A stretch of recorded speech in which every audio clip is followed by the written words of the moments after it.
parece raro que se incluye en el ensayo, sobre Aya, y había un proceso realmente, compañeros, de elección, qué contrafáctico acertaba más con el partido. Además, yo soy militante, entonces tenía que desarrollar un contrafáctico creíble, y donde expresarse, y donde ya el APRA hubiese recorrido parte de su historia para ver qué cosas realmente pasaron, y de ahí encontrar la fecha en la cual se podía construir contrafácticos, y elegimos el 62. Pero hubiese sido interesante trabajar otras fechas que yo quisiera compartir con ustedes, y lo compartíamos la semana pasada en Barranco, o la semana pasada en Barranco, que es qué hubiese pasado si ella ganaba con mayor nitidez la elección el 31 a Sánchez Cerro, y ahí era presidente a los 36 años, con todo un Estado Mayor que no eran cuarentones, eran treintones, con mucha responsabilidad, y en ese contexto que hubiese pasado. El otro tema que también hubo la tentación de escribir era si triunfaba la revolución del 32, ¿qué hubiese pasado? ¿Cuál hubiese sido el desenlace después de tomar Trujillo, de expandirse Cajamarca, que se levante Huaraz, Ayacucho? Hubiese funcionado con anticipación lo del Callao del 31, no del 48, y tal vez hubiésemos logrado el poder, pero ¿a qué costo?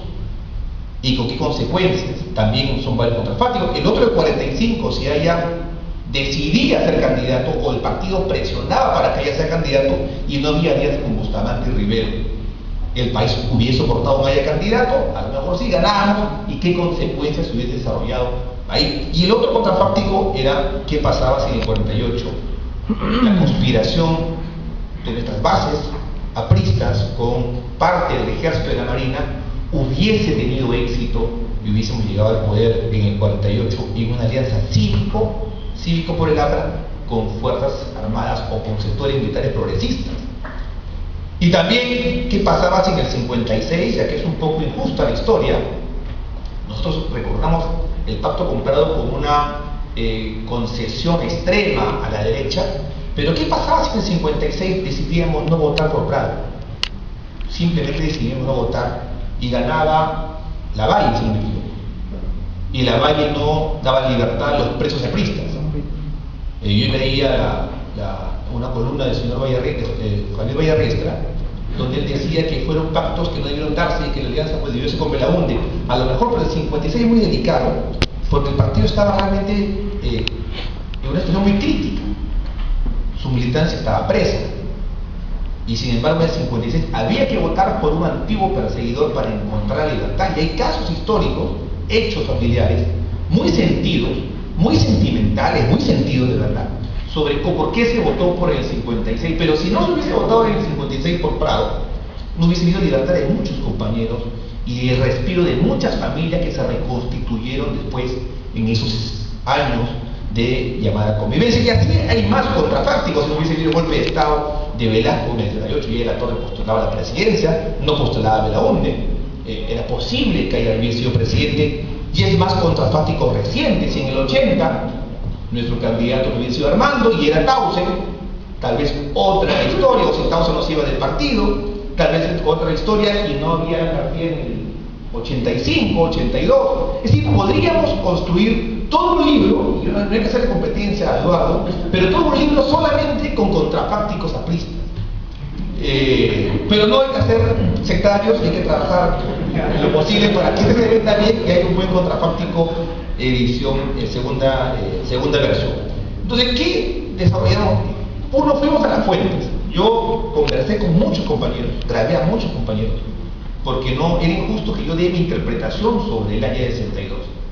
Era mucho más justo, mucho más objetivo, conversar con los protagonistas de entonces, protagonistas tanto en la parte superior de la dirección del partido, como compañeros de base, que ahora no son de base, son dirigentes importantes, pero en ese entonces eran quienes hacían campaña y trabajaban plan de gobierno.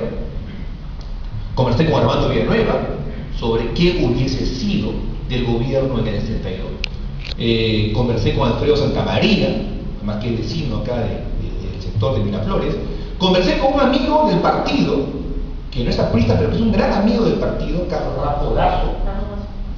Rafa Lazo, que fue vicepresidente del BCR en nuestra última gestión, y también con Jorge Armando Cabanillas, con Gilbert Calderón, con Víctor Raúl Trujillo, de Zeta, que también estaba muy cercano ahí en esa época, y fui construyendo un personaje, un protagonista, pero también desde la perspectiva de quienes hacían campaña con él. Conversé con unas personas que hicieron campaña con Víctor Raúl, que viajaron al Cusco en el mitin del 62, esa campaña que fue muy fuerte, que viajaron a Huancayo también a hacer campaña por ahí a Torre, y fui reconstruyendo un poco el imaginario de los compañeros y también el imaginario de cómo hubiese sido el gobierno de Víctor Raúl en el 62.